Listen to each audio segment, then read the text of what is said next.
বৈযোগচিত্র বৈচিত্র্যে আজ পড়ে শোনাব সুবোধ ঘোষের গল্প অলিক। তারিণী মিত্তির রোডের সবচেয়ে বড় লাল রঙের বাড়িটার ফটকের মাথায় শালুর কাপড় দিয়ে মোড়া আর লতাপাতা দিয়ে সাজানো একটা মাচানের ওপর সানাই বাজছে সন্ধেবেলা।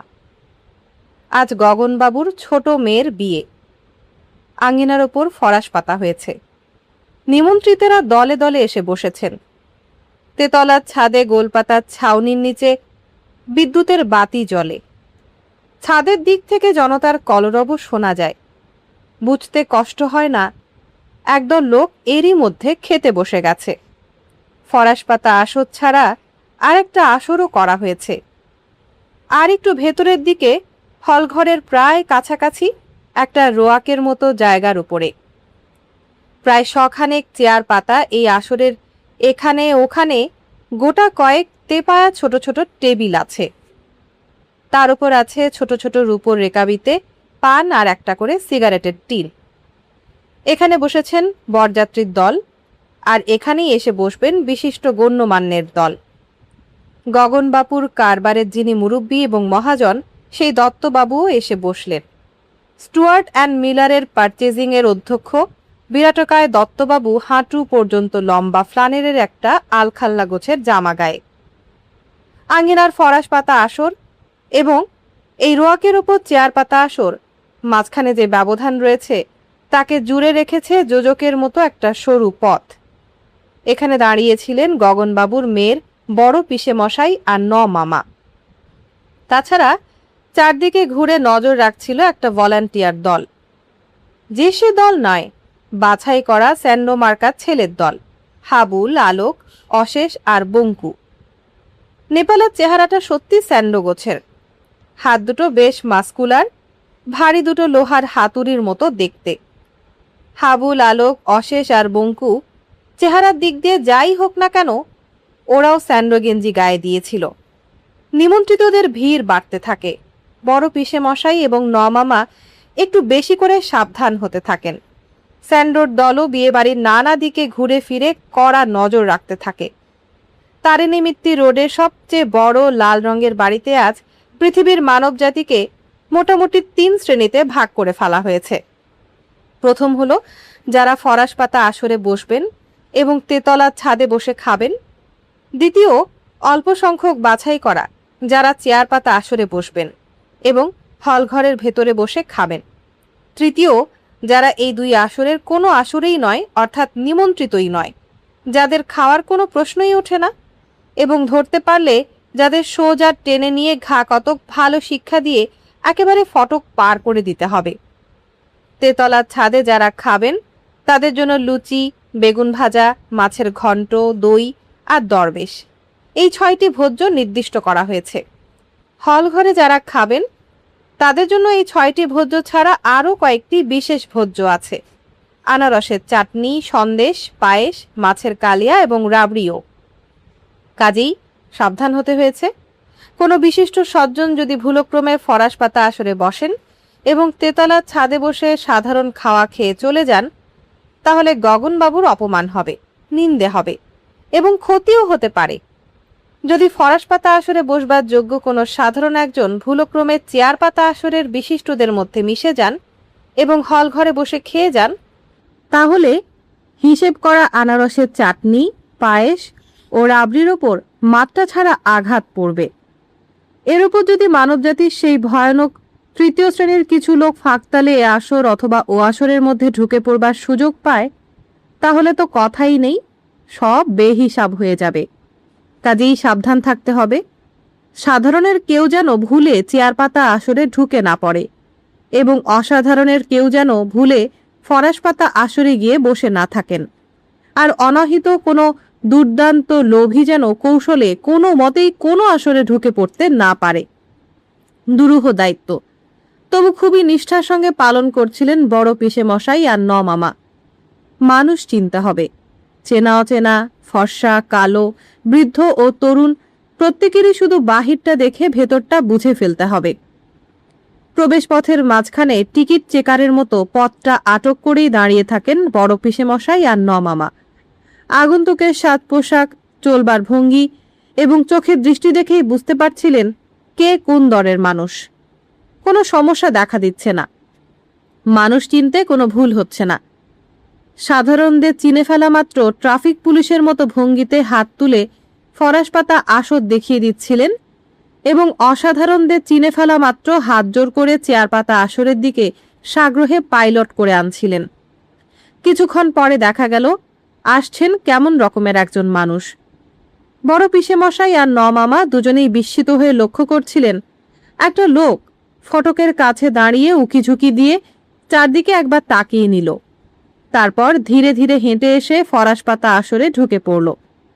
এখন আবার ফরাসপাতা আসরের ভেতর থেকে লোকটা বের হয়ে এই দিকেই আসছে, চেয়ার পাতা আসরের দিকে যাবার জন্য। এ আবার কেমন মানুষ? দোহারা চেহারার লোকটা একটু কম বয়সের মনে হয়েছিল, কিন্তু কাছে আসতেই কপালের রেখাগুলির দিকে তাকিয়ে দেখা গেল যে বয়সটা অন্তত 40-45-এর কম নয়। মাথার চুল খুবই কালো আর গায়ের রঙও বেশ কালো। সাজটা কিন্তু ধবধবে সাদা, গিলে করা আদ্দির পাঞ্জাবি, ফরাসডাঙ্গা ধুতি, পায়ে সাদা চামড়ার নাগরা, কোঁচাটা পাঞ্জাবির পকেটে গোঁজা, থরে থরে কুঁচি করা কোঁচার প্রান্তভাগ জাপানি পাখার মতো পকেটের ভেতর থেকে বাইরে উঁকি দিয়ে রয়েছে। বাধা দিতে হবে, প্রশ্ন করতে হবে এবং একটু পরীক্ষা করে দেখতে হবে লোকটা কোন শ্রেণীর মানুষ। ফরাসপাতা আসর ছেড়ে চেয়ার পাতা আসরের দিকে যেতেই বা চাইছে কেন? কিন্তু কিভাবে কোন কথা বলবেন এবং কেমন করে বাধা দেবেন ভেবে ঠিক করে উঠতে পারছিলেন না বড় পিসেমশাই আর মামা। লোকটা প্রায় কাছে এসে পড়েছে, কিন্তু বাধা দেবার অথবা লোকটার মনুষ্যত্ব লক্ষ্য করবার কায়দাটি ঠিক ভেবে উঠতে পারছিলেন না দুজনের কেউ। হঠাৎ দুজনেরই চোখে পড়ে লোকটার পিছু পিছু স্যান্ডো দলের 5 জন যেন ছায়ার মতো নিঃশব্দে অনুসরণ করে আসছে। মাস্কুলার নেপাল তার হাতুড়ির মতো হাত তুলে একটা ইশারা করল। সঙ্গে সঙ্গে শক্ত হয়ে দাঁড়ালেন বড় পিসেমশাই আর মামা, কারণ নেপালের ইশারার অর্থটা ভালো করেই তারা বুঝতে পেরেছেন। এতক্ষণে একটা লোককে আবিষ্কার করা গেছে, যে লোক কোনো আসরেরই লোক নয়, অবাঞ্ছিত এবং অনাহুত সেই ভয়ঙ্কর কপট অতিথি দলেরই একজন, যাদের ধরবার জন্য স্যান্ডো দল বিয়ে বাড়ির নানা দিকে এতক্ষণ নজর রেখে ঘুরছিল। এতক্ষণের চেষ্টায় মাত্র একজনকে চিনতে পারা গেছে। চেনবার মতো কতগুলি প্রমাণও পাওয়া গেছে। ওই লোকটাই তো কিছুক্ষণ আগে বড় রাস্তার পানের দোকানের কাছে দাঁড়িয়েছিল আর বঙ্কুর কাছে জিজ্ঞাসা করেছিল, এ বাড়িটা কার বাড়ি, কার মেয়ের বিয়ে, বর আসছে কোথা থেকে, বরযাত্রীরা কি এসে গেছে? লোকটার সামনে এসেই অত্যন্ত সহজভাবে হাসতে থাকে এবং মাথা নেড়ে বলে, না, গগনদার টিকিটিরও আজ আর দেখা পাওয়া যাচ্ছে না, এতই ব্যস্ত। দুচোখ বিস্ফারিত করে মামা জিজ্ঞেস করেন, কি বললেন, কার নাম করলেন? মামার প্রশ্ন শুনেই লোকটা চমকে উঠল মনে হলো। পরমুহূর্তে মুখ ঘুরিয়ে এবং উদ্গ্রীব সারসের মতো গলার টান করে চেয়ার পাতা আসরের দিকে তাকিয়ে ব্যস্তভাবে বলে, আমাদের স্যারও দেখে এসে গেছেন। বলতে বলতে বড় পিসেমশাইয়ের পাশ কাটিয়ে দ্রুত পদে চলে এসে লোকটা চেয়ার পাতা আসরে প্রবেশ করে এবং বিরাটকায় দত্তবাবুর পাশের চেয়ারে বসেই জিজ্ঞাসা করে, কেমন আছেন? দত্তবাবু সম্ভ্রমে সুরে বলেন, আগে ভালো আছি, আপনি? লোকটা বলে, ভালোই আছি আপনাদের আশীর্বাদে। বড় পিসেমশাই মামা আর স্যান্ডোর দল হতভম্ব হয়ে দেখতে থাকে লোকটা তেপা টেবিলের ওপর থেকে স্বচ্ছন্দে একটা সিগারেট তুলে নিল এবং দত্তবাবুর কাছ থেকেই দেশলাই চেয়ে সিগারেট ধরালো। চেয়ারের ওপর একটু আয়েশ করে কাত হয়ে বসে এবং পা ছড়িয়ে দিয়ে ধোঁয়া ছাড়ল লোকটা। এই অঘ্রাণ মাসের দিনে ফিনফিনে একটা গিলে করা আদ্দির পাঞ্জাবি, অদ্ভুত। মাস্কুলার নেপাল বলে, কিরকম বুঝছেন পিসেমশাই?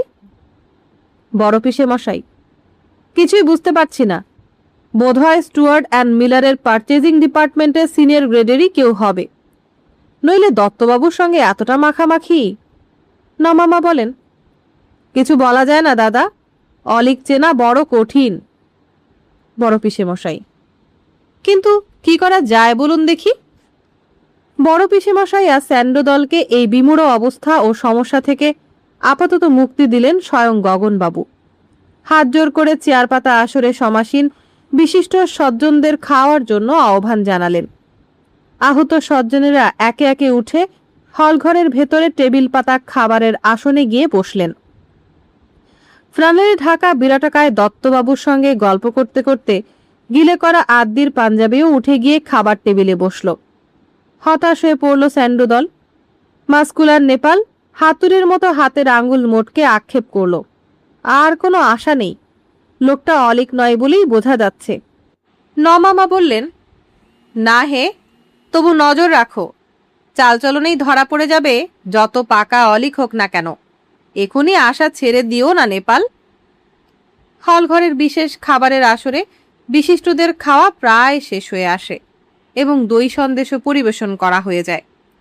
তবু নজর রাখছিলেন বড় পিসেমশাই, নমামা আর স্যান্ডোর দল হলঘরের দরজায় দাঁড়িয়ে, দুর্গদ্বারের সতর্ক প্রহরীর মতো। কারণ সেই লোকটা, সেই গিলে করা আদ্যি তখনও এক মনে হাত চালিয়ে লুচি দিয়ে মাছের কালিয়া খেয়ে চলেছে।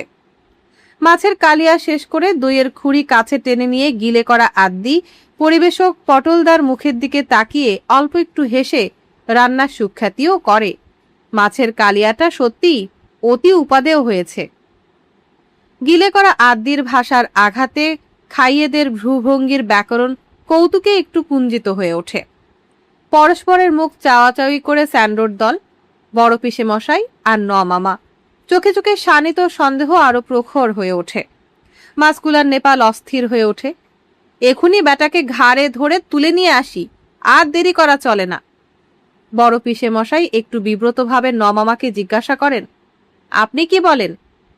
নমামা হতাশভাবে বলেন, আর ওসব করে লাভ কি? সন্দেশ পর্যন্ত শেষ করে ফেলেছে, বাকি আছে আঁচানো। নেপাল উত্তেজিত হয়, কিন্তু এরকম একটা জোচ্চোরের গায়ে একটা টোকা পর্যন্ত না মেরে বেমালুম ছেড়ে দেবেন? নমামা, কখনো না, আঁচিয়ে নি, তারপর লোকজনের সামনে হল্লা না বাঁধিয়ে বরং একটু আড়ালে গিয়ে একটু বাগে পেয়ে নিয়ে তারপর। দরজা ছেড়ে বাইরে চলে যায় স্যান্ডোর দল, বড় পিসেমশাই আর নমামা, এবং খাওয়া শেষের পর আঁচানো শেষ করে গণ্যমান্যের দলও আবার বাইরের রোয়াকে চেয়ার পাতা আসরে এসে ভিড় করতে থাকেন। কেউ পান চিবন, কেউ ঢেকুর তোলেন, কেউ বা সিগারেট ধরান। যার সঙ্গে যার খুশি গল্পে ও বার্তালাপে মেতে ওঠেন। সকলেরই কথায়, আচরণে, হাসিতে এবং চাঞ্চল্যে একটা বাঁধ ভাঙা অবস্থা। গিলে করা আদ্যিও চারদিকে একবার দৃষ্টি ঘুরিয়ে কি যেন দেখে। সাদা নাগরা জোড়ার ভেতর তার কালো কালো পা জোড়া ঢুকিয়ে নিয়ে কিসের জন্য যেন প্রস্তুত হয়। একটা হুল্লোড় জাগে ফরাস পাতা আসরেও। তেতলার ছাদ থেকে একটা খাইয়ের দল খাওয়া শেষ করে এঁটো হাতে নেমে আসছে সিঁড়ি ধরে। ফরাস পাতা আসরের প্রতীক্ষমান দলটা মুহূর্তের মধ্যে উঠন্ত হয় এবং প্রায় দৌড়ে গিয়ে নামন্ত জনতাকে যেন চার্জ করে। এঁটো জনতার গায়ের উপর দিয়ে খাইয়েদের দ্বিতীয় ব্যাচ মরিয়া হয়ে তেতলার দিকে ছুটে উঠতে থাকে। চারদিকে একটা হৈ হৈ শব্দের অরাজকতা, সবদিকে যেন বেশ একটা অসাবধানতা, চাঞ্চল্য আর বেসামাল ভাব। দূরের ফটকটার দিকে তাকিয়ে গিলে করা আদ্যির চোখ দুটো ঝকঝক করে, যেন মুক্তির পথ এতক্ষণে অবারিত হয়েছে। ফটক লক্ষ্য করে সবেগে দৌড় দিল গিলে করা আদ্যি, কিন্তু কয়েকবার বেশি আর দৌড়তে হলো না। নিকটেই একটা থামের আড়াল থেকে চিতা বাঘের মতো এক লাফে এগিয়ে এলো নেপাল এবং দুটি মাস্কুলার হাতে জড়িয়ে ধরল গিলে করা আদ্যির কোমরটা। তারপরেই প্রচণ্ড একটা ধোবিয়া আছাড়ের প্যাঁচ দিয়ে শানের ওপর পটকে চেপে ধরল গিলে করা আদ্যিকে। এপাশ আর ওপাশ থেকে মুহূর্তের মধ্যে ছুটে এলো বঙ্কু, হাবুল, অশেষ আর আলোক। হন্তদন্ত হয়ে ছুটে এলেন বড় পিসেমশাই আর নমামা, ঘুষি পাকিয়ে এবং চোখ পাকিয়ে। বঙ্কু চিৎকার করে, আগে হাত দুটোকে শক্ত করে দুমড়ে ধর নেপাল, যেন কোমর থেকে ছুরি বের করতে না পারে। গিলে করা আদ্যির হাত দুটোকে মুচড়ে পিঠের ওপর চড়িয়ে দিল নেপাল। গিলে করা আদ্যির বড় বড় চুলে ঝুঁটি ধরবার জন্য হাত কাঁপাতে থাকে নমামা এবং বঙ্কু একটা চট তুলে ধরে তার লম্বা হাতে। কিন্তু ঘটনাটা এত তীব্র ও দ্রুত জমে উঠতে গিয়েও হঠাৎ একটা বাধা পেল। বিরাটকায় দত্তবাবু তার ফ্রানেলে ঢাকা ভুঁড়ির ওপর হাত চেপে হন্তদন্ত হয়ে ছুটে এসে দাঁড়ালেন। ছি ছি ছি, কি কুৎসিত ব্যাপার! ভদ্রলোককে তোমরা এরকম! গিলে করা আদ্দিকে ছেড়ে দিয়ে উঠে দাঁড়ায় নেপাল এবং হাঁপাতে হাঁপাতে বলে, ভদ্রলোক নয় স্যার, এটা একটা অলি।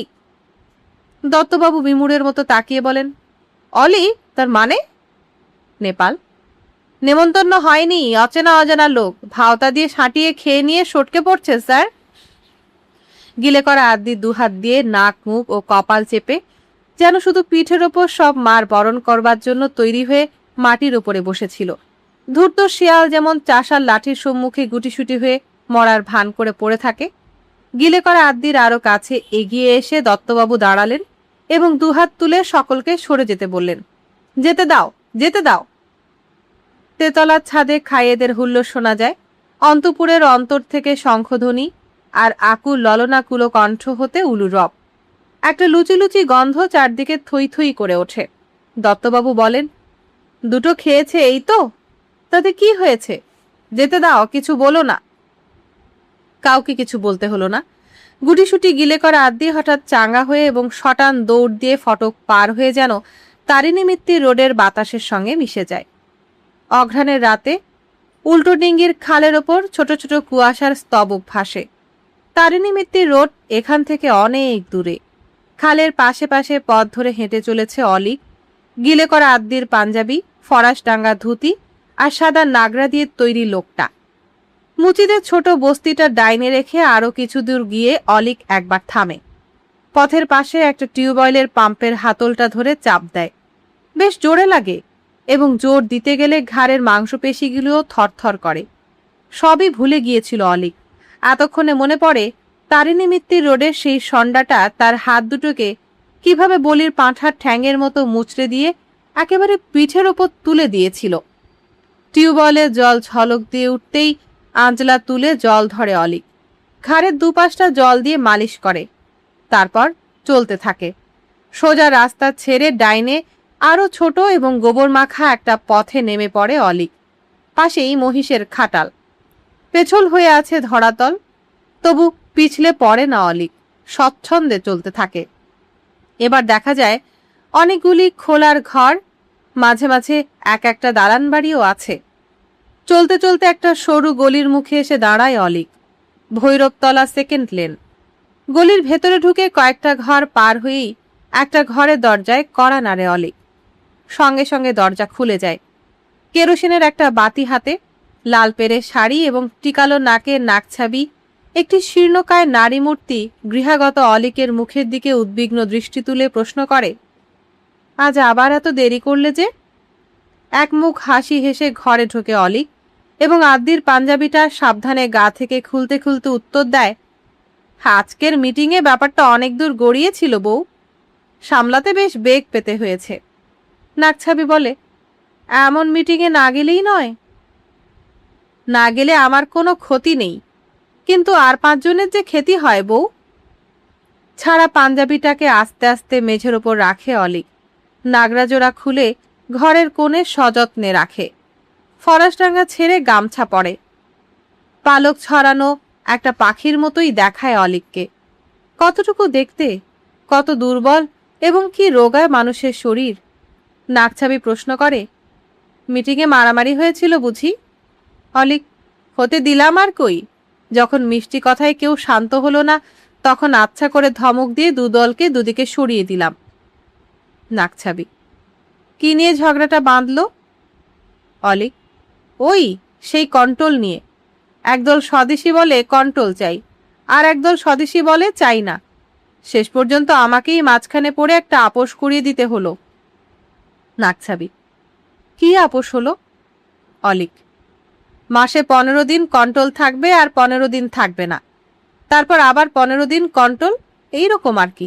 দুদলই খুশি হলো। কুলুঙ্গি থেকে এক টুকরো কাপড় কাচার সাবান তুলে হাতে নেয় অলিক এবং একটা নারকেলের আঁচি নেড়েচেড়ে আক্ষেপ করে, সোডাটা যে তোর কাঁথা কাচতেই একেবারে শেষ করে দিয়েছিস বউ, এখন আমি কি করি বলতো? নাকছাবি বিরক্ত হয়, এই মাঝরাতে আবার কাছাকাছি আরম্ভ হলো, মরণ আমার। এক হাতে জলের বালতি এবং এক হাতে একটা লোহার রড নিয়ে অলিক দরজার দিকে এগিয়ে যায়। গলি পার হয়ে পাকা রাস্তার কিনারা থেকে একটা হাইড্রেন্টের মুখ খুলে জল আনতে হবে।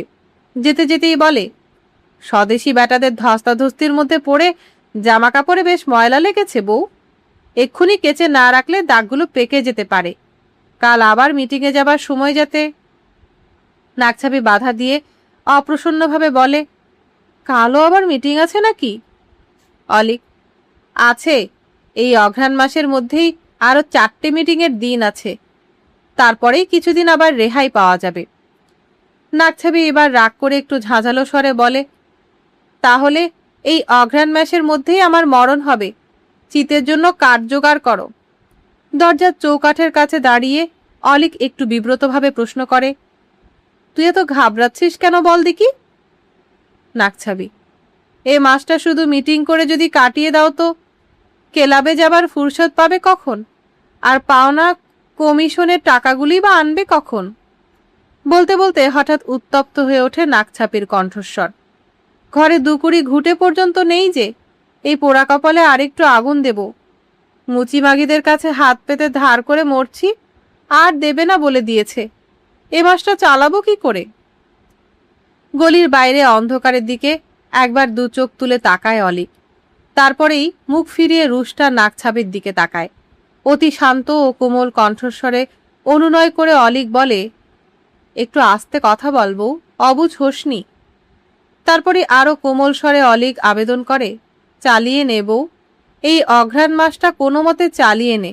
শুনেছি পৌষ মাসে কোনো মিটিংয়ের তারিখ হয় না, এ মাসটা শেষ হলেই ক্লাবে যাব আর কমিশনে নিয়ে আসব।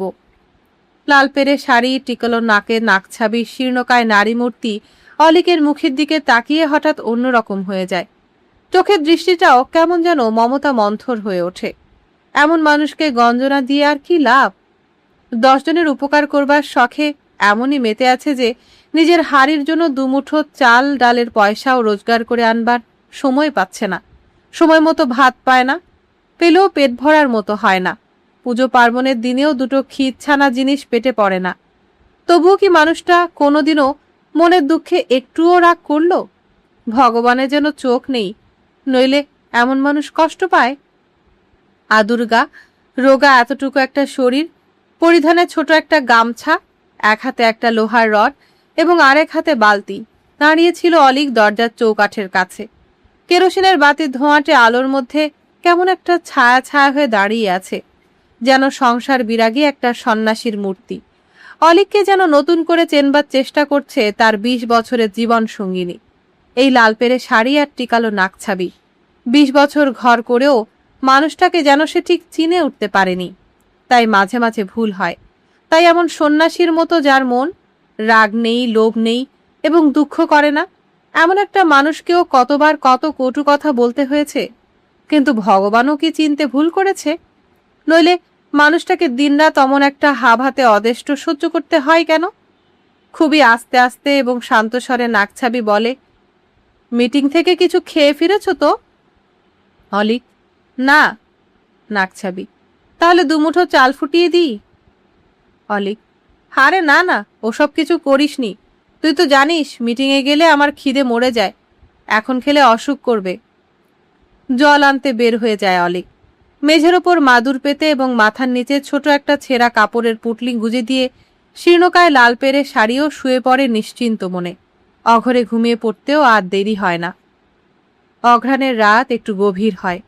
উল্টো ডিঙ্গির খালের কুয়াশা রাতের আকাশে ক্রমেই ওপরে ওঠে। ভৈরবতলা সেকেন্ড লেনে এক অলিকের ঘরের দরজার বাইরে একখণ্ড তক্তার ওপর কাপড় কাচার শব্দ আছাড় খেয়ে পড়তে থাকে। তার ওই আদ্দি ফরাসডাঙ্গা আর নাগরাত ধবধবে সাদার ওপর একটু ময়লার দাগ সহ্য করতে পারে না অলিক। রাত বাড়ছে, এখন শুধু এক দফা সাবান কাঁচা করে পাঞ্জাবি আর ধুতিটাকে খুব হালকা নীলের জলে চুবিয়ে রাখতে হবে।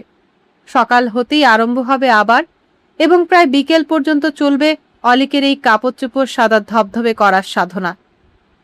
এ কাজেও অলিক হাতটা পাকিয়েছে ভালো।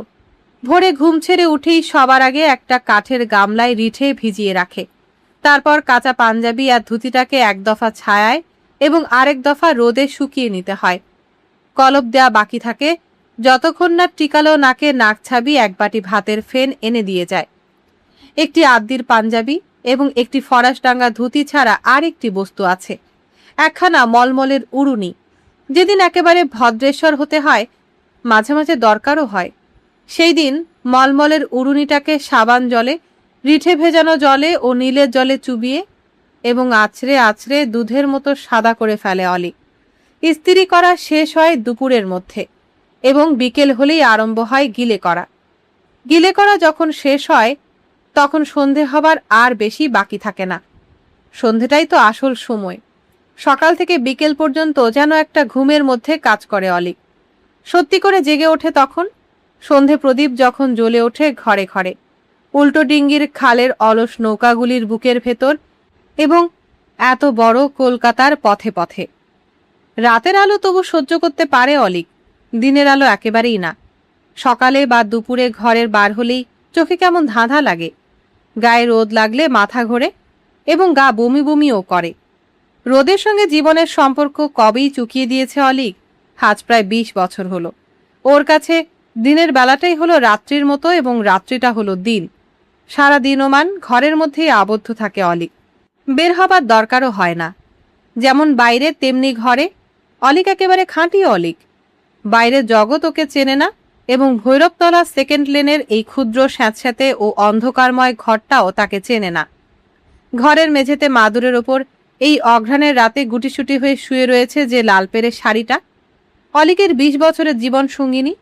একমাত্র সেই বোধহয় শুধু স্মরণ করে রেখেছে সন্ন্যাসীর মতো মন এবং গামছা পরা ওই হাড়সার রোগা মানুষটার দেশ কোথায়, নাম কি এবং বাপের নামটাই বাকি। কিন্তু এটা কি একটা পরিচয় হলো? এবং সে ছাই 20 বছর আগেকার পরিচয়েরও কি এখন আর কিছু আছে? বাড়িওয়ালা জানে ওর নাম নুটু বিহারী, লেনের বাসিন্দারা জানে লোকটা হলো হরিপদ, মুদি জানে উনি হলেন মহাদেব বাবু, আর পুলিশের খাতায় যে কত নামে লোকটার পরিচয় লেখা আছে তার ইয়ত্তা নেই।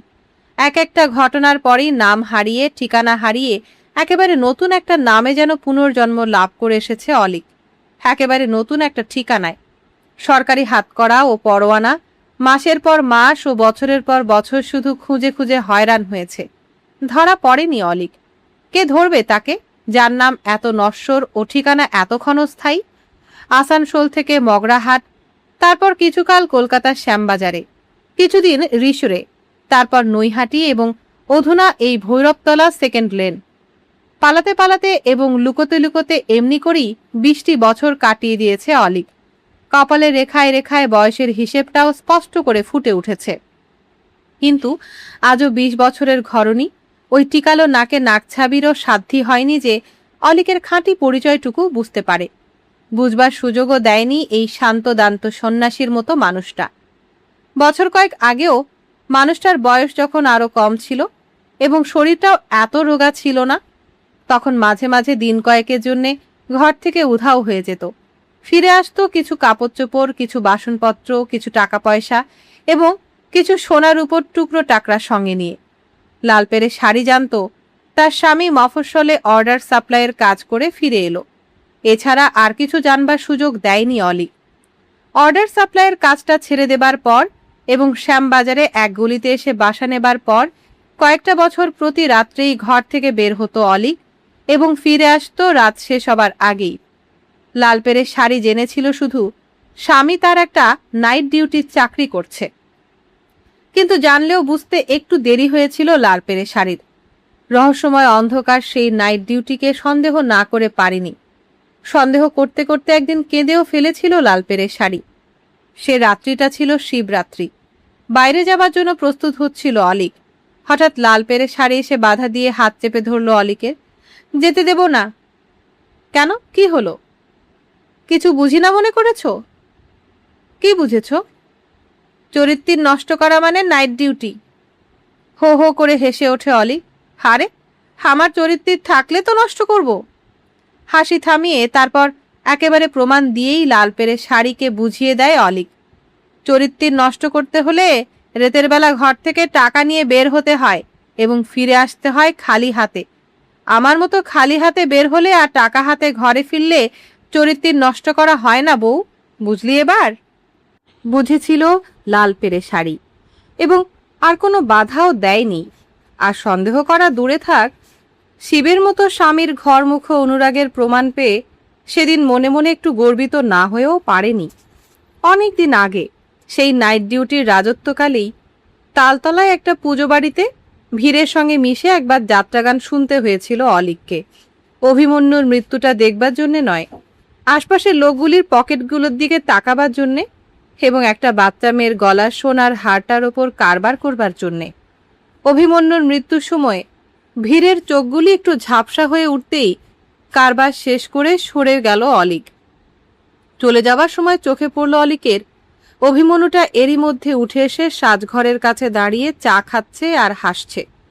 আসলে লোকগুলো কিন্তু তখনও চোখে জল মুছছিল। দেখতে ভালোই লেগেছিল অলিকের।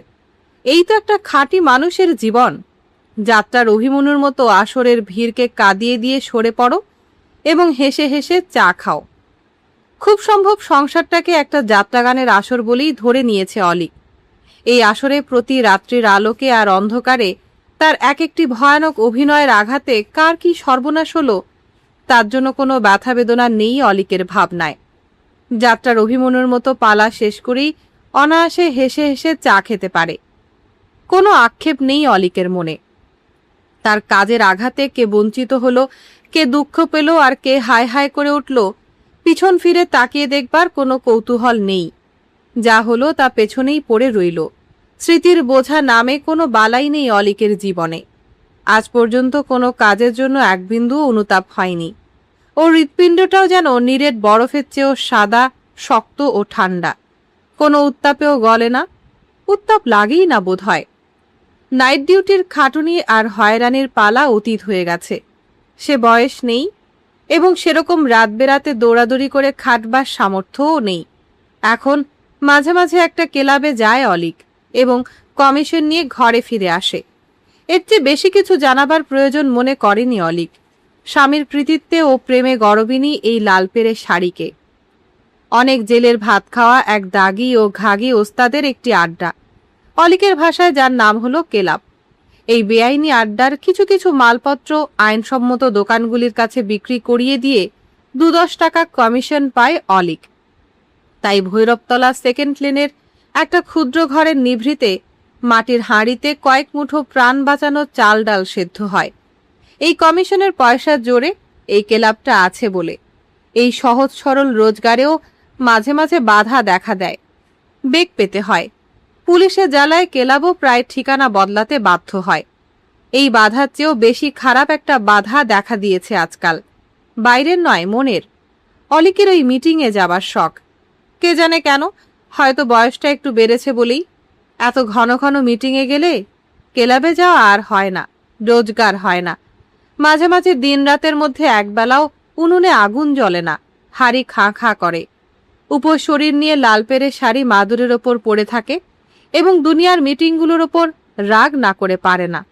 অলিকের শখ যেন পৃথিবীর সঙ্গে একটা নতুন সম্পর্ক পাতাবার শখ, জনতার সঙ্গে একটু মিশবার, 5 জনের সামনে গিয়ে বসবার, একটু সম্মান ও সমাদর পাবার শখ। মদ, গাঁজা, ভাং কত নেশার অভ্যেসিত ছিল অলিকের এবং এখনো একাত্র আছে। কিন্তু আজকাল যেন আর একটু মৌতাতি নেশার প্রয়োজন দেখা দিয়েছে জীবনে। নতুন নেশা না বলে নতুন কারবারও বলা যায়। মূলধন হলো একটি মাত্র আদ্যির পাঞ্জাবি, একটি ফরাসডাঙ্গা ধুতি, একজোড়া নাগরা এবং একটি মলমলের উড়ুনি, সবই সাদা। এই মূলধন সম্বল করে একটা মস্ত বড় কারবারে হাত দিয়েছে অলিক। এ কারবারে পয়সা পাওয়া যায় না ঠিকই, কিন্তু যা পাওয়া যায় তার লোভ সামলানো বড় কঠিন। লোভটা বড় জোর পেয়ে বসেছে অলিককে, তার এই প্রায় প্রৌঢ় ক্লান্ত বয়সের জীবনকে। বছরের মধ্যেই এমন এক একটা মাস আসে যখন প্রায় প্রতি রাত্রে পাড়ায় পাড়ায় ঘরের দুয়ারে সানাই বাজাবার লগ্ন দেখা দেয়। দুর্দমনীয় একটা আকর্ষণ আছে এই সানাইয়ের শব্দে।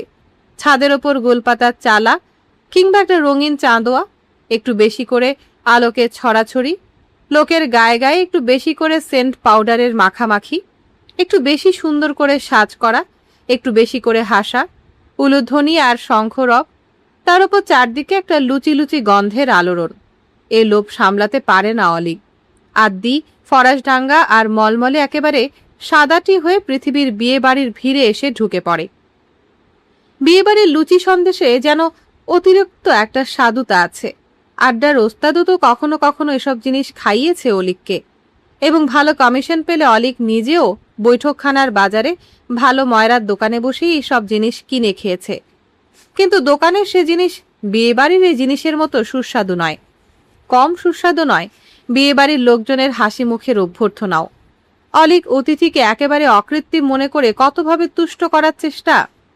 এই তো সেদিন সুকিয়া স্ট্রিটের সেই অ্যাটর্নির মেয়ের বিয়েতে একঘর বড়লোকের সঙ্গে একই খাবারের আসরে বসে খেয়েছিল অলিক। অ্যাটর্নি মশাই অলিকের সামনে এসে হাত জোর করে বললেন, যদি কোনো ত্রুটি হয়ে থাকে তো মার্জনা করবেন। কিছু না, কোনো ত্রুটি হয়নি, অতি সুন্দর ব্যবস্থা হয়েছে। অত্যন্ত প্রসন্ন চিত্তে অ্যাটর্নির সব ত্রুটি মার্জনা করে দিয়েছিল অলিক।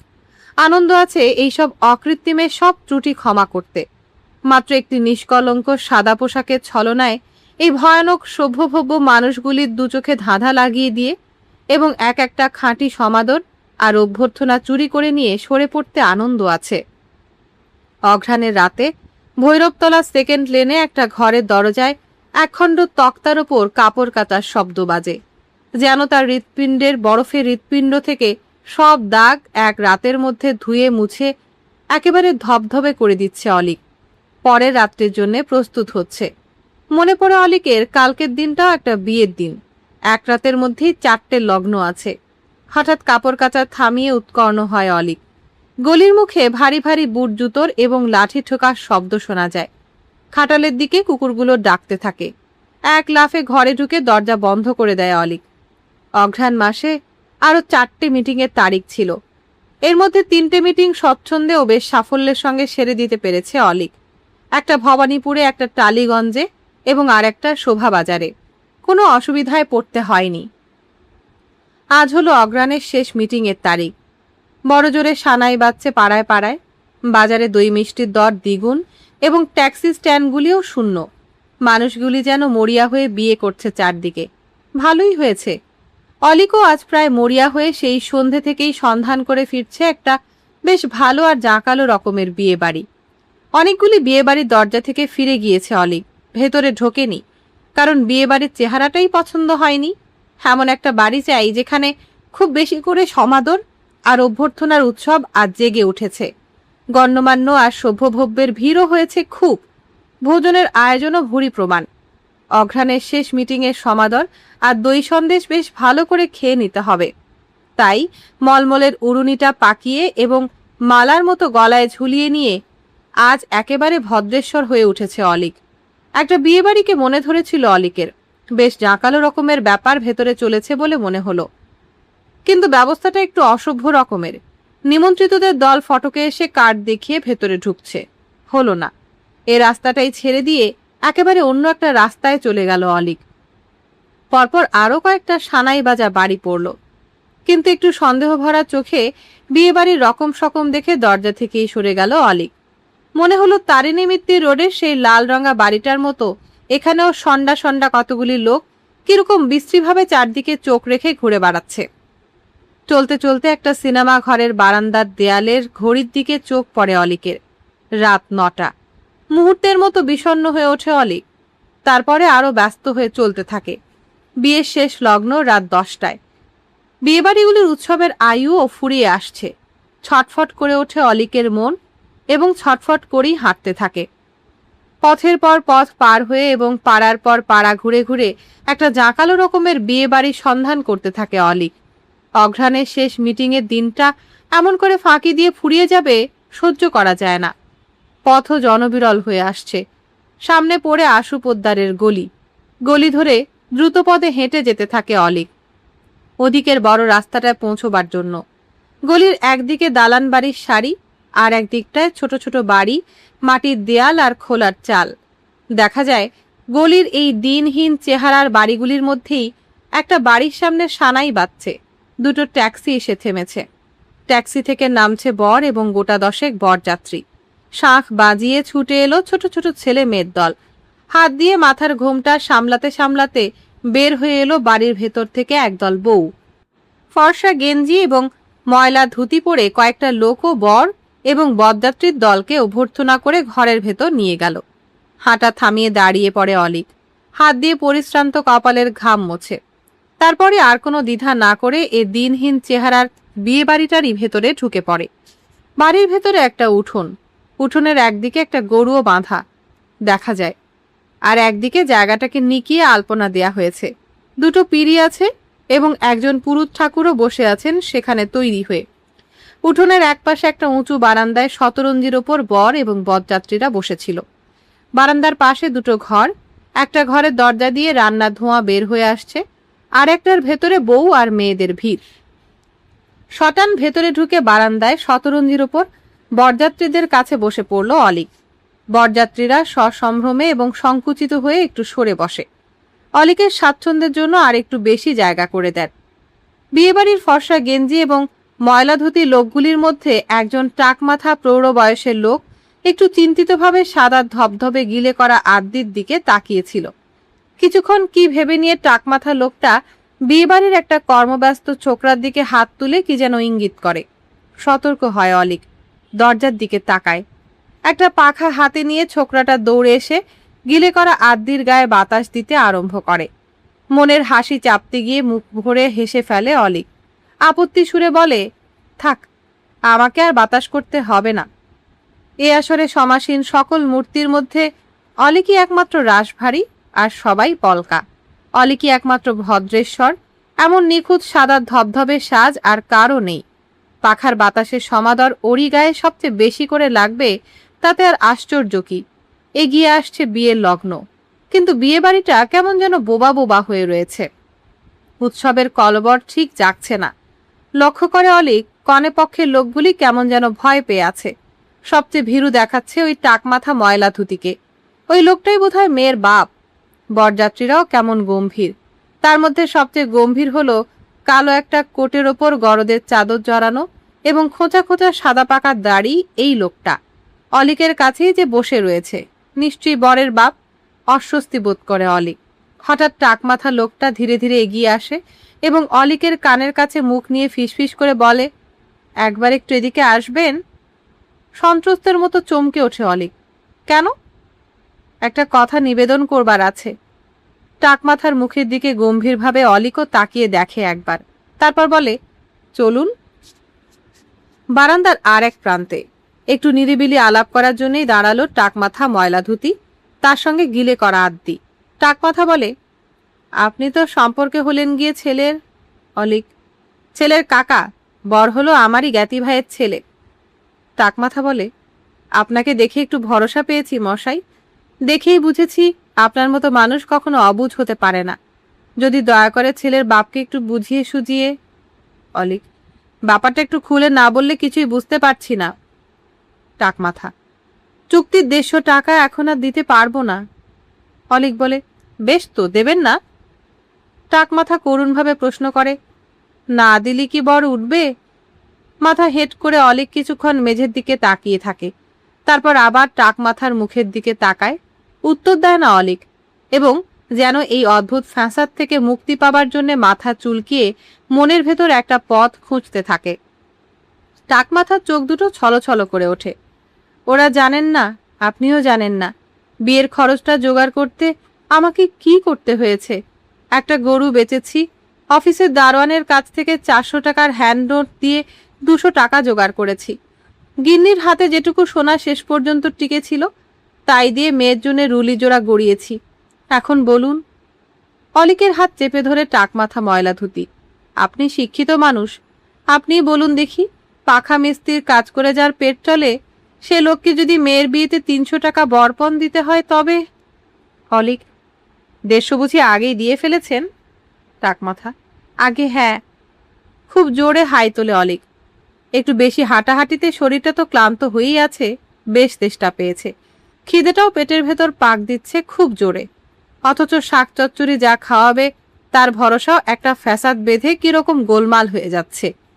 কি যে হবে তার ঠিক নেই, কি করা যায় তাও বুঝে উঠতে পারে না। টাকমাথা আবেদন করে, উদ্ধার করুন মশাই। অলিক হেসে ফেলে, এত ঘাবড়াচ্ছেন কেন? টাকমাথা আবার আবেদন করে, বলুন কি উপায় হবে? অলিক, বিয়ে হবে, আবার কি হবে? টাকমাথা, বর উঠবে তো?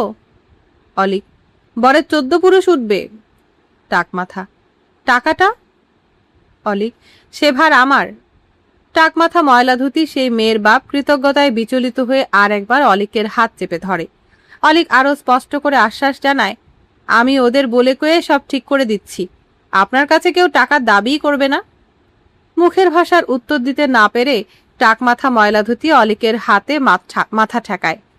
অলিক তার হাতটা আস্তে আস্তে গুটিয়ে নিয়ে বললে, যান, এইবার বরযাত্রীদের ভালো মন্দ যা হোক কিছু খাইয়ে দেবার ব্যবস্থাটা একটু তাড়াতাড়ি। ব্যস্তভাবে ঘরের ভেতর মেয়েদের ভিড়ের কাছে গিয়ে চিৎকার করে টাকমাথা মেয়ের বাপ, তৈরি হও, লগ্নের আর বড় বাকি নেই। বারান্দার অপর প্রান্তে শতরঞ্জির ওপর সমাসীন কালো কোটের ওপর গরদের চাদর জড়ানো বরের বাপ চেঁচিয়ে বলে, টাকাটাতে বাকি আছে। কালো কোটের দিকে ভ্রুকুঞ্চিত করে একবার তাকায় অলিক, তারপর ব্যস্তভাবে এগিয়ে আসে এবং গম্ভীরভাবে জিজ্ঞেস করে, কত টাকা? কালো কোট একটু অপ্রস্তুত হয়ে সম্ভ্রমে সুরে বলে, আগে 150 টাকা। অলিক, কাল পাবেন। কালো কোট আপত্তি জানায়, কালকেই যে পাবো এমন ভরসা কি করে করি বলুন? যে একবার কথা ভাঙে সে যে আর একবার। অলিক, আমি কথা দিচ্ছি। কালো কোট বিচলিত ও বিস্মিতভাবে তাকায়, আপনাকে তো চিনতে পারলাম না। অলিক, একবার আমার সঙ্গে বাইরে আসুন, চিনিয়ে দিচ্ছি। চোখ বড় করে কালো কোট নিঃশব্দে এবং ভীতভাবে তাকিয়ে থাকে। অলিক তার কণ্ঠস্বর একটু নরম করে নিয়ে বলে, বাইরে আসুন, 1 মিনিটের জন্য অনুগ্রহ করে বাইরে আসুন, তাহলেই চিনতে পারবেন। দ্বিধা কাটিয়ে কিন্তু একটু সন্দিগ্ধভাবে শতরঞ্জি থেকে উঠলেন কালো কোট। দরজার বাইরে এসে দাঁড়াতেই অলিক হাত তুলে দেখায়, ওই যে দেখছেন, এ পাড়ার শেষ বাড়িটা, ওই যে ফটকে আলো জ্বলছে। কালো কোট বলে, আগে হ্যাঁ। অলিক, আমার বাড়ি, ভালো করে চিনে রাখুন। কালো কোট, চিনলাম তো, কিন্তু। অলিক, কিন্তু টিন্তু কিছু নেই, কাল রাত্রে কোনো এক ফাঁকে সময় করে চলে আসবেন আমার কাছে, টাকাটা নিয়ে যাবেন। এপারেরই শেষ বাড়ি, গলিটা যেখানে শেষ হয়েছে, যেখানে ছোট একটা পার্ক আছে, সেখানে বিরাট 3 তলা একটা বাড়ি। ফটকের মস্ত মস্ত থাম দুটো এখান থেকেই স্পষ্ট দেখা যায়। বাড়িটার দিকে সম্মোহিতের মতো তাকিয়ে থেকে কালো কোট বলে, আগে আপনার সঙ্গে দেখা করতে কোনো অসুবিধে হবে না তো? অলিক, কিছু না, দারোয়ানকে বলবেন ছোটবাবুর সঙ্গে দেখা করতে চান, তাহলেই হবে। কালো কোট, আগে আমরা কাল সন্ধে 7টার সময় রওনা হব। অলিক, ঠিক সন্ধে 6টার সময় গিয়ে টাকাটা নিয়ে আসবেন। আর একটা কথা, মেয়ের বাপকে এসব কথা কিছু জানাবেন না, শুনলে বড় লজ্জা পাবেন। শত হোক একটা পিতিবিশি ছাড়া তো আমি আর কিছু নই। ভেতরে ঢুকে আবার শতরঞ্জির ওপর হাসি হাসি মুখ নিয়ে কৃতার্থভাবে বসলেন কালো কোট। তার পাশেই গিলে করা আদ্দি। কালো কোট হাঁক দিয়ে বলে, কনেপক্ষ এবার তৈরি হলেই তো হয়, লগ্নের আর বড় বাকি নেই। এতক্ষণে বিয়ে বাড়িতে একটা সাড়া জেগে ওঠে, একটু ব্যস্ততা, একটু চেঁচামেচি আর দৌড়োদৌড়ি। কালো কোটের সঙ্গে আলাপ করে গিলে করা আদ্দি। ছেলের কথা তুলে কালো কোট বেশ গর্ব করে এবং নানা বৃত্তান্ত বলে। এই বয়সে কোম্পানির হেড চাপরাশির পোস্টটা পেয়ে গেছে কালো কোটের প্রীতি ছেলে। সাহেবদের সঙ্গে ফুটবল খেলতে হয় ছেলেকে। তাছাড়া ছেলের মনটাও বড় শৌখিন, রাত জেগে নাটক নভেল পড়ে। এগিয়ে আসছে অঘ্রাণ মাসের শেষ বিয়ের লগ্ন। আর ভালো লাগছিল না অলিকের। এখন শাকচচ্চড়ি যা দেবার তা পাতে পেরে দিয়ে দিলেই তো হয়। কিন্তু এইটুকু একটা আঙিনা, আর এই তো সরু ফালির মতো একটা বারান্দা, এর মধ্যে কোথায় যে খাবার আসর হবে কে জানে, খাওয়াবে কিনা তাই বা কে জানে। বর হলেন কোথাকার এক চাপরাশি এবং কনে হলেন কোন এক পাখা মিস্ত্রির মেয়ে। এমন বিয়ের বাড়িতে যে লুচি লুচি গন্ধ মেতে উঠবে এমন ভরসা নেই। টাকমাথা ও ময়লা ধুতি সেই মেয়ের বাপ হঠাৎ হন্তদন্ত হয়ে এসে অলিকের হাত ধরে, আপনি একবার ভেতরে আসুন, না এলে চলবে না। যে ঘরে মেয়ে আর বউয়ের দল ভিড় করেছিল সেই ঘরের ভেতরেই গিলে করা আদ্দিকে হাত ধরে নিয়ে গিয়ে ঢুকালো টাকমাথা। বউয়ের দল সসংকোচে পাশে সরে গিয়ে দাঁড়ায়। মেয়ের দল দু চোখ তুলে অবাক হয়ে তাকিয়ে থাকে গিলে করা আদ্দির দিকে। ব্রতকথার দয়ালু রাজার মতো মস্ত বড় লোক, অথচ খুব ভালো লোক অদ্ভুত এক বরের কাকার মুখের দিকে। ঘরের মেঝের উপর রঙিন চেলি পরে একটি মেয়ে দুহাতে হাঁটু জড়িয়ে এবং মাথা হেট করে বসেছিল। টাকমাথা বলে, মুখ তোলো টুনিমা, উঠে আয়, কাকাবাবু এসেছেন, প্রণাম কর। মুখ তুলে তাকায় মেয়েটা। বাচ্চা বয়সের একটা কচি মেয়ের মুখ, চন্দনের ফোঁটা আঁকা রয়েছে মুখের ওপর। চোখে কাজলও পড়েছে এবং একটা টিপ আছে কপালে। আয় আয়, উঠে আয়, প্রণাম কর কাকা বাবুকে, উনি না থাকলে আজ কি যে হতো। বলতে গিয়ে ফুঁপিয়ে ওঠে টাক মাথা। তারপর একটু শান্তভাবে বলে, মেয়েটা এতক্ষণ শুধু হাঁটুতে মুখ গুজে কেঁদেছে মশাই। অলিক বিচলিতভাবে বলে, কেন, কাঁদবার কি হয়েছে? টাক মাথা মৃদু হেসে জবাব দেয়, বিয়ে হবে না শুনেছে তাই। অলিক, কে বললে হবে না? কার সাধ্যেই বিয়ে আটকায়? মেয়েটা উঠে দাঁড়ায়, আস্তে আস্তে এগিয়ে এসে গিলে করা আদ্যির পায়ে টিপ করে একটা প্রণাম করে। শিরশির করে একবার কেঁপে ওঠে গিলে করা আদ্যির পা দুটো। অস্ফুট স্বরে কি একটা কথা বলতে চেষ্টা করে। তারপর মেয়েটার মাথায় হাত দিয়ে জোর গলায় চেঁচিয়ে ওঠে, লক্ষ্মী মেয়ে, লক্ষ্মী মেয়ে, জন্মেও অতি হও। প্রণাম করার পর অলিকের সামনেই চুপ করে দাঁড়িয়ে থাকে টাকমাথা ময়লা ধুতির মেয়ে টুনিমা। টাকমাথা বলে, আসল কথা কি জানেন? বাপের দুঃখ বুঝবার মতো বয়স তো হয়েছে, তাই এসব গন্ডগোলের কথা শুনেই কেঁদে ফেলেছে। মুহূর্তের মধ্যেই গিলে করা আদ্যিরও মনের ভেতর কেমন একটা গন্ডগোল হয়ে গেল। শটান একটা হাত এগিয়ে দিয়ে টুনিমার চিবুকটাকে যেন আদর করার আবেগে ছুঁয়ে ফেলল অলিক। হেসে হেসে ভ্রুভঙ্গি করে একটা ধমকও দেয়, খবরদার মেয়ে, কাঁদবে না বলে দিচ্ছি, আবার যদি কাঁদো বাছা তুলে আছাড় দেব। হেসে ফেলে টুনিমা। চন্দনের ফোঁটা আঁকা কচি একটা মুখ। অলিকের অলিকত্ব আরো প্রচণ্ড হয়ে ওঠে। গলা ছেড়ে একটা উল্লাসের সুরে অলিক ঘরের ভেতর ঘোমটা টানা বউগুলোর দিকে তাকিয়ে বলে, উলুদিন, জোরে উলুদিন, সবাই এরকম বোবাটে হয়ে দাঁড়িয়ে আছেন কেন? লগ্ন এগিয়ে আসছে। উলুধ্বনি জাগে, বরযাত্রীরা চঞ্চল হয়, বর উঠি উঠি করে, পুরুত নড়ে চড়ে বসে। টাকমাথা ময়লা ধুতির কাছে ব্যস্তভাবে বিদায় নেয় অলিক। আমাকে এবার বিদায় নিতে আজ্ঞা করুন কর্তা। টাকমাথা, সে কি এখুনি, না খেয়ে? অলিক, খেতে পারবো না কর্তা। টাকমাথা, তা হয় না, খেতেই হবে। অলিকের মুখে সন্ত্রাসের ছায়া। জীবনের এই প্রথম অঘটন, যেন তাকে চারদিক থেকে কতগুলি অদৃশ্য প্রহরী আজ ভয়ানকভাবে পথ আটক করে ধরতে চাইছে। কথা বলতে গিয়ে ভাষা আর গলার স্বর একসঙ্গে কেঁপে ওঠে আর্তনাদের মতো। ছেড়ে দিন, যেতে দিন আমাকে, বাড়িতে আমার অফিসের লোক এসে বসে আছে, বড্ড জরুরি কাজ আছে। গিলে করা আদ্যির হাত শক্ত করে চেপে ধরে টাকমাথা ময়লা ধুতি চেঁচিয়ে বলে, যা তো টুনিমা, ও ঘর থেকে একটা ঠোঙায় করে 10টা সন্দেশ আর 1 গ্লাস জল চটপট নিয়ে এসে কাকাবাবুকে খেতে দে। এক মুহূর্ত দেরি করে না টাকমাথার মেয়ে টুনিমা। সেখানেই মেঝের উপর একটা আসন পাতে একটা পেতলের রেকাবিতে সন্দেশ আর 1 গ্লাস জল নিয়ে এসে রাখে। ঘন ঘন উলুর রব বাজে। বইয়ের দল কনেকে ডাকাডাকি করে। এগিয়ে আসছে লগ্ন, আর মোটেই সময় নেই। টুনিমা তবু চন্দনের ফোঁটা আঁকা মুখ নিয়ে অলিকের সামনেই বসে থাকে, কাকাবাবুর খাওয়া দেখে। আর একবার খুব জোরে উলু বাঁচল। বর উঠে গিয়ে বসেছে পিঁড়িতে। অলিকের খাওয়া শেষ হয়েছে, আর কোনো দিকে ভ্রুক্ষেপ না করে সোজা দরজা পার হয়ে যায় অলিক। পিছু ফিরে একবারও তাকায় না। ধরা পড়তে হয়নি, কোনো বাধা পায়নি, কিন্তু যেন ভয়ানক জখম হয়ে যন্ত্রণাক্ত মূর্তি নিয়ে ছুটে চলে গেল অলিক। সাদা ধবধবে গিলে করা আদ্যি। আজও সকাল থেকে সোডা সাবান আর রিঠে নিয়ে কাপড় জামা কাচাকাচি আরম্ভ করেছে অলিক। নাকছাবি জিজ্ঞাসা করে, আজও আবার মিটিং আছে নাকি? অলিক, না না, আজ আর মিটিং ফিটিং কিছু নেই। কালকের মিটিংয়ে ঘেমেছিলাম খুব, পাঞ্জাবিটা একটু ময়লা হয়ে গেছে, কেচে না রাখলে দাগ ধরে যাবে। অঘ্রাণের শেষ মিটিংয়ের তারিখ কালই পার হয়ে গেছে। আজ একবার ক্লাবে যাওয়া দরকার, কিছু কমিশনের চেষ্টা দেখতে। এছাড়া বাইরে বের হবার কোনো তাগিদ আর তার নেই। জীবনে কোনো ঘটনার দিকে পিছু ফিরে তাকাবার অভ্যেস নেই অলিকের। আজ যা ঘটে কাল তা ভালো করে মনেও পড়ে না, ছাপ পড়ে না, দাগ লাগে না অলিকের মনে। কিন্তু আজ একটু দোমনা হয়ে কাজ করছে অলিক। কাজের মধ্যেই হঠাৎ একবার হেসে ফেলে। দূরান্তের একটা উলু উলু ধ্বনি যেন মনের ভেতর ঢুকে মাঝে মাঝে হাসি দিচ্ছে অলিকের মুখটাকে। কি যেন থেকে থেকে মনে পড়ছে এবং বেশ চেষ্টা করে ভুলে যেতে হচ্ছে। বিকেল ফুরিয়ে যায়, সূর্য ডোবে। সন্ধে নামলেও আজ আর সানাইয়ের শব্দ জাগে না কোথাও। তবু একবার ছটফট করে ওঠে অলিক। তারপরেই বেশ ভালো করে আদ্যি, ফরাসঢাঙ্গা আর মলমল জড়িয়ে প্রস্তুত হয়। ভৈরবতলা সেকেন্ড লেনের গলিতে অন্ধকার জমে। দরজার চৌকাঠের ওপর অলসভাবে দাঁড়িয়ে থাকে অলিক। ভাবতে থাকে এবং ভেবে কিছু উপায় ঠাওর করতে পারে না। শুধু মনে হয় আজ আর কিছুক্ষণ পরেই একটা ক্ষতি হয়ে যাবে। কোথায়, কার ক্ষতি? এত তলিয়ে ভাবতে পারে না অলিক, অভ্যেস নেই।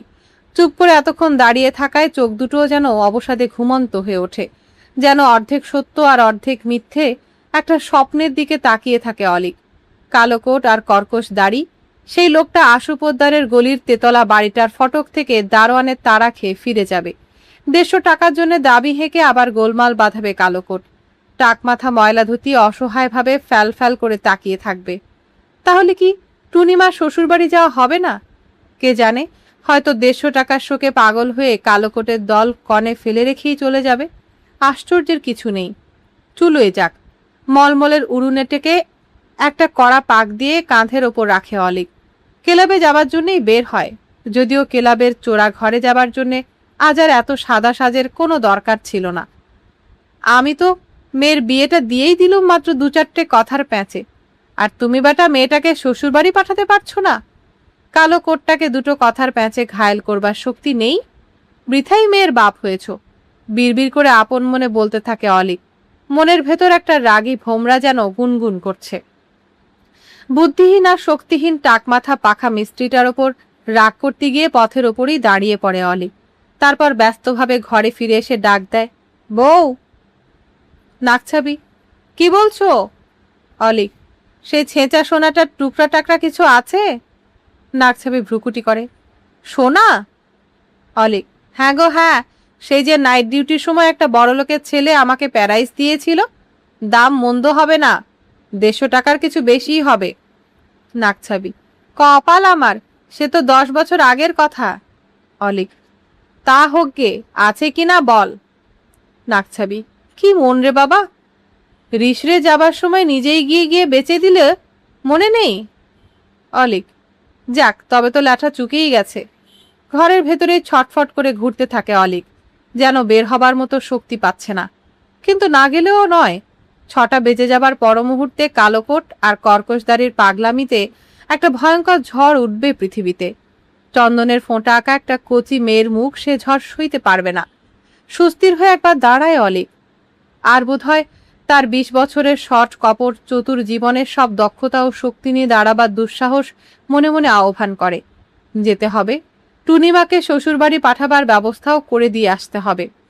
নাকছাবির দিকে তাকিয়ে অলিক বলে, আজ একটা নতুন কাজে বেরোচ্ছি বউ, যদি রাত্রে না ফিরি তবে সকালবেলায় বেলগেছে থানায় কিংবা হাসপাতালে একবার খোঁজ করিস। আর্তনাদ করে অলিকের হাত চেপে ধরতে ছুটে আসে নাকছাবি। এক লাফে সরে গিয়ে দরজা পার হয়ে এবং ভৈরবতলা সেকেন্ড লেনের অন্ধকার ভেদ করে চলে যায় অলিক। 6টা বাজতে কয়েক মিনিট বাকি। আশু পোদ্দারের গলির শেষ প্রান্তে 3তলা বাড়ির ফটকের থাম দুটো কত বড়! একটা থামের গা ঘেঁষে টুলের ওপর দারোয়ান বসে আছে, নীল রঙের উর্দি আর হলদে রঙের পাগড়ি পরে। গিলে করা আদ্দি আজ তার অলিকতার সব দুঃসাহস দিয়ে যেন বিমল কুটিরকে অধিকার করেছে। ফটকের সম্মুখে সিমেন্ট বাঁধানো ফুটপাথের অংশটুকুর ওপর আস্তে আস্তে অথচ শক্ত করে পা ফেলে পায়চারি করে অলিক। অস্থির হয়ে ওঠে চোখের তারা দুটো। সময় তো হয়ে এলো, কিন্তু কই কেউ তো আসছে না। মাঝে মাঝে পায়চারি থামিয়ে এবং এক হাতে কোঁচার প্রান্ত ধরে বিশুদ্ধ আভিরজাতিক ভঙ্গিতে পথের দুরান্তে দৃষ্টি নিক্ষেপ করে। বিরাট বিমল কুটিরের সব সত্ত্ব দখল করে কত শক্ত হয়ে দাঁড়িয়ে আছেন কায়াহীন প্রেতদেহের মতো। কি ভুয়া অথচ কি ভয়ানক স্পষ্ট এক ছোট বাবু। এই প্রেতদেহ জানে আজ এইখানে একটি ভঙ্গির ভুল হলে তার খুলি ফাটা রক্তে ফুটপাত ভিজে যাবে। হাতকড়া, হাসপাতাল, আদালত আর জেল সবই তার চারদিকে ঘিরে যেন অলক্ষ্যে ওত পেতে বসে আছে এখানে। একটু ভুল হলেই লাফ দিয়ে সে গলা টিপে ধরবে এবং তারপরেই অলিকের একটা চলন্ত মৃতদেহের হাতে হাতকড়া দিয়ে টেনে নিয়ে চলে যাবে। বিমল কুটিরের বারান্দার দেয়ালে টুংটাং মিষ্টি শব্দে ঘড়ি বেজে ওঠে। ঠিক 6টা। আশু পোদ্দারের গলির মিটমিটে আলো পার হয়ে উদ্বিগ্নভাবে হেঁটে হেঁটে বিমল কুটিরের ফটকে জোরালো আলোর সামনে এসে দাঁড়ালো ভিক্ষার্থীর মতো বিনয়ী ও লোভী একটি মানুষের মূর্তি, সেই কালোকোট। নিরীহ প্রার্থীর ছদ্মবেশ ধরে চলে এসেছে কি ভয়ানক এক মহাজন। কিন্তু দুঃসাহসিক অলিক আজ আর কোনো ভয়ের ধার ধারে না। অভ্যাগত কালোকোটের দিকে তাকিয়ে স্বচ্ছন্দে হাসতে থাকে। ঠিক সময় মতো এসেছেন। কালোকোট বলে, আপনার উপর যথেষ্ট উপদ্রব করলাম, কিছু মনে করবেন না। অলিক, মোটেই না, তবে আমার একটা কথা আপনাকে রাখতে হবে। কালোকোট, বলুন। অলিক: আজ টাকাটা দিতে পারলাম না, কারণ সরকার মশাই আজ আসেননি। কাল পাবেন, কিংবা পরশু, কিংবা যে কোনো দিন এসে নিয়ে যাবেন। কালকোট ক্ষুব্ধ হয়: আজ্ঞে, তাহলে কিন্তু। অলিক: তাহলে কি? কনে ফেলে রেখে চলে যাবেন? কনের বাপের সঙ্গে ঝগড়া বাঁধাবেন? উত্তর দেয় না কালকোট। কর্কশ দাড়ির দৃঢ়তা দেখে অলিকও ঘাবড়ে যায়, কিন্তু মাত্র এক মুহূর্তের মতো, তার বেশি নয়। কালকোটের দিকে তাকিয়ে অলিক প্রশ্ন করে: আপনি কি কাজ করেন? কাপড়ের দোকানে কাজ করি। খাতা লেখেন? আগে না, দারোয়ানের কাজ করি। আমার ব্যাংকে দারোয়ানের কাজ করবেন? মাইনে 80 টাকা, জলখাবার বাবদ আরও পাবেন 15। কর্কশ দাড়ির অনদৃঢ়তা হঠাৎ বিচলিত হয়। হাত দুটো জোর করে বুকের কাছে তুলে নিয়ে এবং মাথাটা একটু ঝুঁকিয়ে কালকোট বলে: আগে, এত বড় অনুগ্রহ যদি সত্যি করেন তবে তবে আর কি বলবো, আপনার জীবন দীর্ঘ হোক।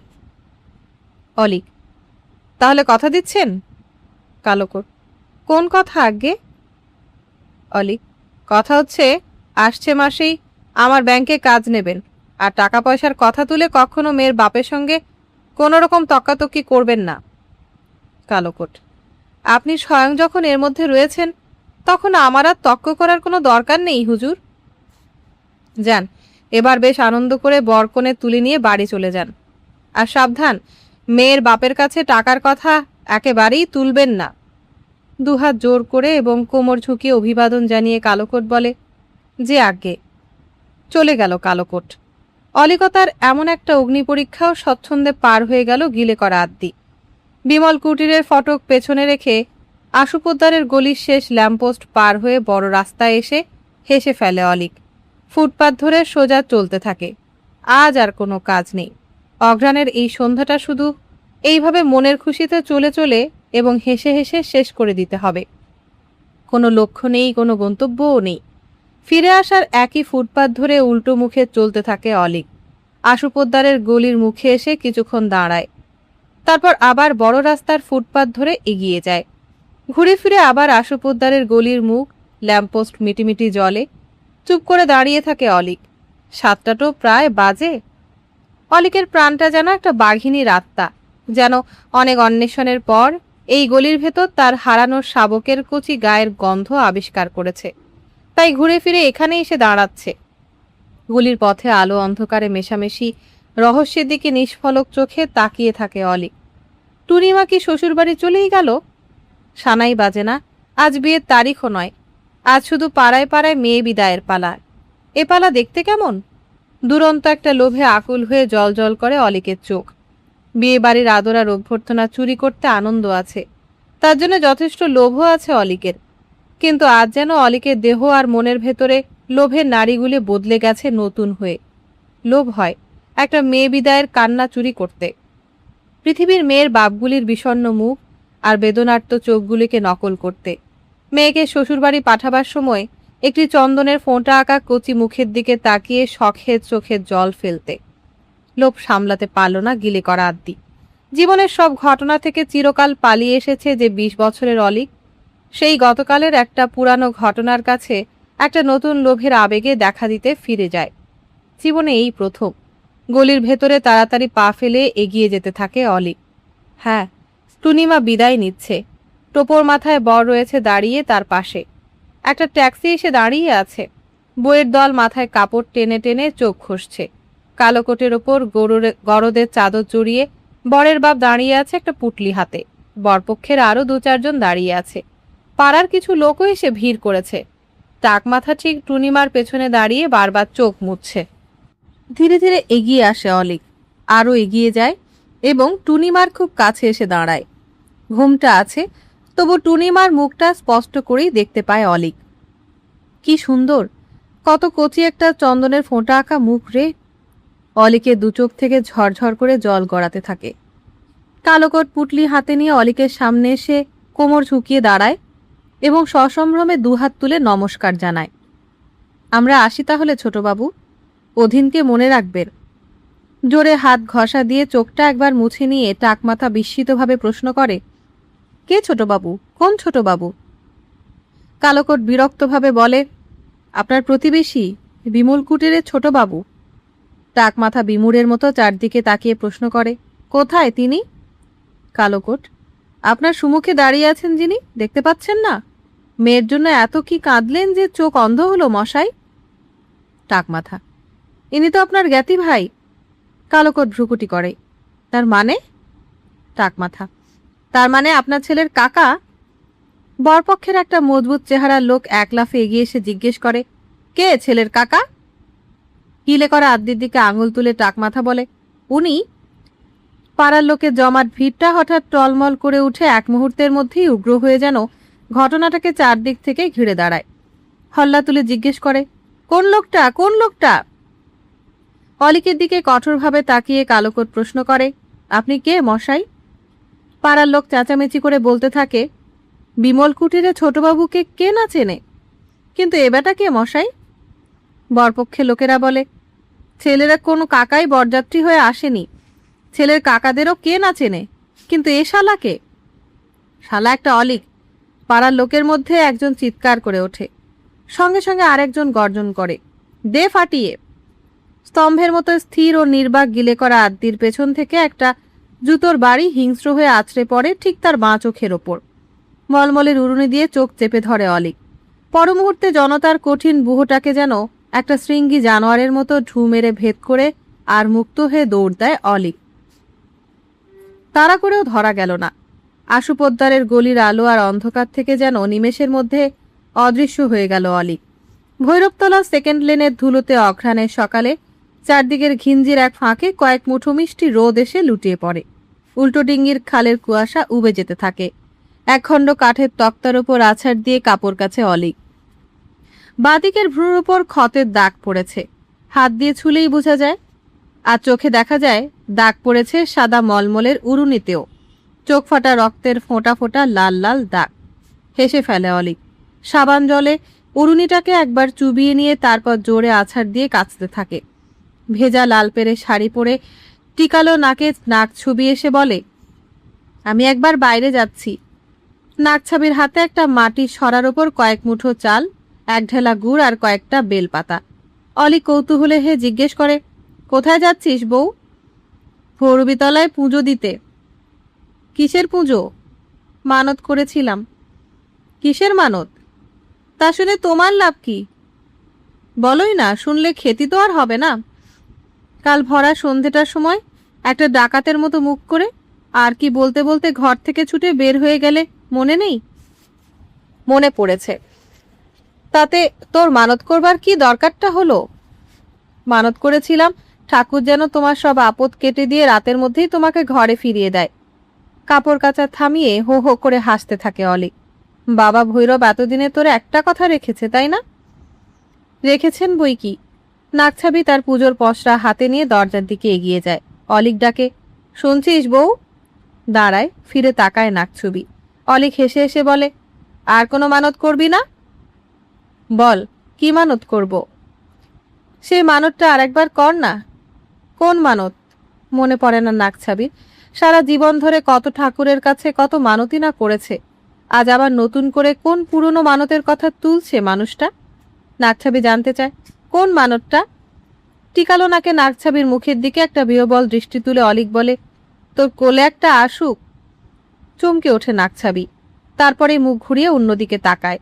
আজ এতদিন পরে সে মানতের কথা আবার তোলে কেন এই সন্ন্যাসীর মতো মানুষটা? কি লজ্জা! নাকছাবির শীর্ণ সাদা ঠোঁট দুটো মুহূর্তের মতো লালচে হয়ে ওঠে অদ্ভুত একটা হাসি ছোঁয়া লেগে। নাকছাবি ব্যস্তভাবে বলে, আমি চললাম।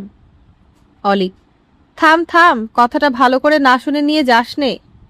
নাকছাবি, শুনলাম তো। অলিক, আরেকটু শুনে নে। নাকছাবি, বলো। অলিক, কিন্তু ঠিক করেছিস কিছু, কি চাইবি, ছেলে না মেয়ে? নাকছাবি, তুমি যা বলবে। অলিক, মেয়ে চাই। নিষ্পলক চোখ তুলে তাকিয়ে থাকে অলিক। ঠান্ডা ও সাদা হৃৎপিণ্ডটা যেন একটা উত্তাপের জন্য তৃষ্ণার্ত হয়ে তাকিয়ে আছে। নাকছাবি বলে, বেশ তো, তাই হবে।